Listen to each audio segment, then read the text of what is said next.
Assalamualaikum warahmatullahi wabarakatuh.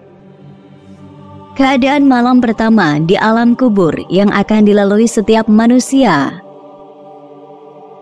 Alam kubur merupakan tempat persinggahan pertama yang akan dilalui setiap manusia setelah meninggalkan dunia. Keadaan malam pertama di alam kubur ditentukan dari amal perbuatan yang dilakukan seseorang semasa hidupnya. Keadaan malam pertama di alam kubur. 1. Tahap pertama. Pada malam pertama, manusia didatangi malaikat bernama Roman yang akan memasuki kubur. Malaikat ini bertugas untuk mengumpulkan seluruh catatan amalan yang dilakukan manusia semasa hidupnya. 2. Tahap kedua. Pada tahap selanjutnya, malaikat Mungkar dan Nakir akan datang dan menanyakan amalan manusia berdasarkan buku catatan yang diberikan oleh malaikat Roman.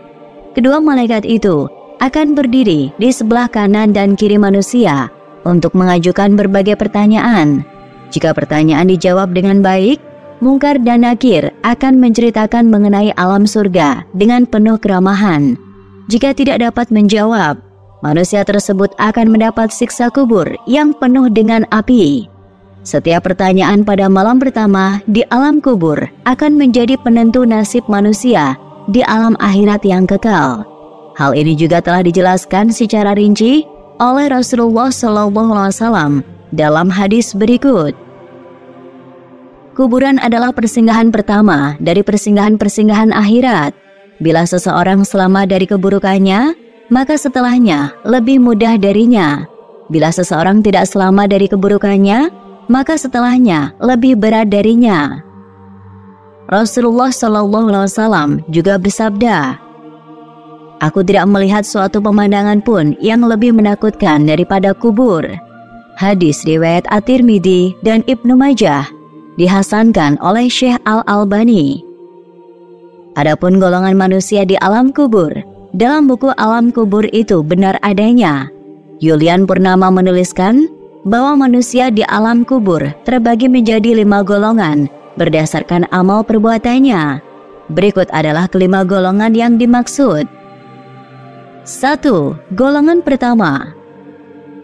Golongan pertama terdiri dari manusia-manusia dengan keadaan yang paling baik di alam kubur.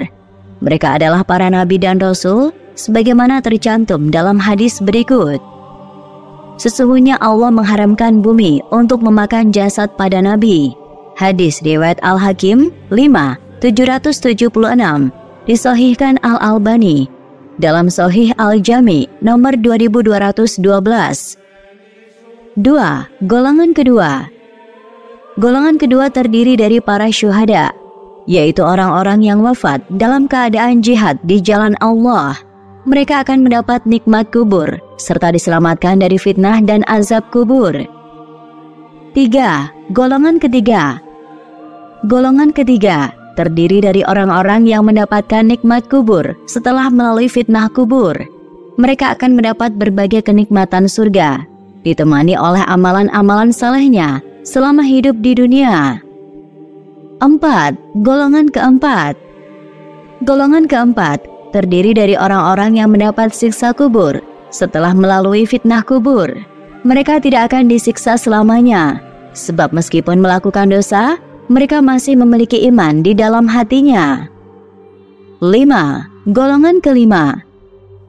Golongan kelima terdiri dari orang-orang yang mendapat siksa kubur terus-menerus. Mereka adalah orang-orang kafir dan munafik. Siksa kubur untuk golongan ini tidak akan berhenti sampai hari kiamat. Terkadang kita sibuk dengan dunia yang memiliki batasan dan melupakan alam kubur.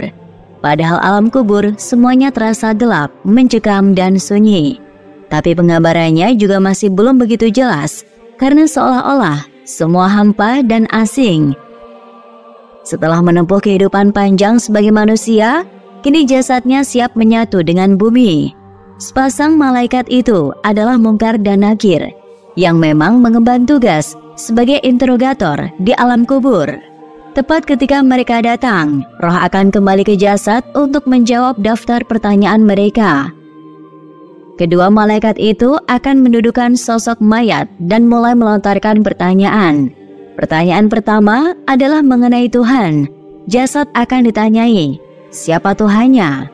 Kalau tidak bisa menjawab, jasad akan disiksa dengan perih. Pertanyaan kedua adalah tentang agama. Apa agama dari sang jasad? Kalau masih tidak bisa menjawab, jasad akan kembali didera siksaan. Pertanyaan ketiga adalah tentang nabi. Siapa nabi dari sang jasad? Jika masih tak bisa menjawab, siksaan akan kembali diberikan. Jika ketiga pertanyaan tersebut tak terjawab, maka akan terasa hawa panas dari neraka beserta racunnya. Lalu muncullah sesosok pria yang berbau busuk, berbaju compang-camping, dan wajahnya sangatlah buruk. Siapakah dia? Tak lain adalah amal perbuatan buruk dari sang jasad itu sendiri. Amal buruknya telah berubah menjadi sosok buruk rupa, berbau busuk yang sebenarnya adalah perwujudan dari sang jasad itu sendiri. Dan neraka telah menunggu kehadiran sang jasad. Selama menunggu hari pembalasan itulah, sang jasad akan berkali-kali menderita siksa kubur yang teramat pedih dan tak pernah terbayangkan sebelumnya. Berbeda kalau semasa hidup sang jasad berbuat amal baik dan bisa menjawab 3 pertanyaan tersebut. Kepadanya dijanjikan surga dan tempat yang nyaman selama di alam kubur. Isakan tangis dari anggota keluarga yang mengantar jenazah, serta suasana senyap di antara pepohonan di area pekuburan membuat situasi bercampur haru dan mencekam. Tepat selepas langkah terakhir pengantar jenazah meninggalkan makam, apakah yang terjadi? Menurut sabda Nabi, alam kubur merupakan alam pertama dari akhirat. Inilah tempat pertama dari manusia setelah meninggal dan menunggu hari pembalasan tiba kelak. Dalam syariat Islam, jenazah harus segera dikuburkan, setidaknya sebelum adzan asar berkumandang. Di beberapa tempat malah bisa segera dimasukkan ke liang lahat, asalkan sebelum tengah malam. Selama hidupnya, seseorang mungkin dibuai oleh popularitas dan kekayaan. Tapi ketika ajal sudah menjemput, satu-satunya yang tersisa adalah amal perbuatannya. Menurut hadis Nabi, ada 3 hal yang menemani jenazah ke tempat peristirahatan terakhir, yaitu keluarga, harta benda, dan amal perbuatan. Namun 2 hal pertama akan segera meninggalkannya di pemakaman.